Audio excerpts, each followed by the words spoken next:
আসসালামু আলাইকুম। ম্যাক্সিমাম বাবা মায়েরা তাদের বাচ্চাদের খাবারের তালিকায় সুজি রাখেন। সুজি নিজেই একটি কার্বোহাইড্রেট, এর সাথে আবার চিনি মিশিয়ে খাওয়ান। আর এই চিনি রেগুলার বেজে খাওয়ার ফলে বাচ্চাদের একটা কুইক ডোপামিন রিলিজ হয়, যার ফলে এই বাচ্চাগুলো খুব বেটার ফিল করে, যার জন্য পরবর্তীতে যে কোনো নর্মাল খাবার তারা খেতে পছন্দ করে না। এছাড়াও এই চিনি খাওয়ার প্রখরতাও ডে বাই ডে এইসব বাচ্চাদের বাড়তে থাকে।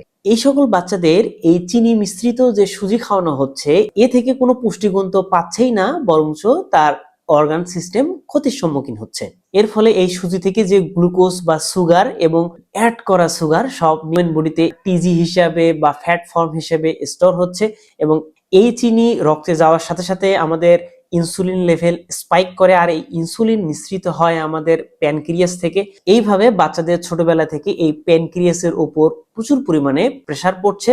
একটি সময় এই প্যানক্রিয়াস ইনসুলিন রেসিস্টেন্স হয়ে যাচ্ছে, দ্যাট মিনস ইনসুলিন প্রোডাকশন করছে না। এর ফলে ইন ফিউচার এইসব বাচ্চাদের মাস্ট বি টাইপ 1 ডায়াবেটিস সহ হার্ট অ্যাটাক, ফ্যাটি লিভার সহ নানা জটিল সমস্যার সম্মুখীন হতে পারে।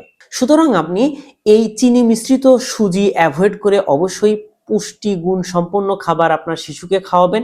এখানে আপনি গাজর বয়েল করে পেস্ট করে খাওয়াতে পারেন, যে কোনো গ্রিন ভেজিটেবলস বা কালারফুল ভেজিটেবলস সিদ্ধ করে স্যুপ করে খাওয়াতে পারেন, সহজলভ্য ফ্রুটস গুলো খাওয়াতে পারেন।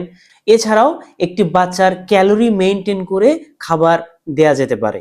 ফাইনালি আপনি আপনার শিশুকে এমন খাবার দিয়েন না যা কিনা তার জন্য ক্ষতির কারণ হতে পারে। সবাই ভালো থাকি, সুস্থ থাকি। Thank you so much.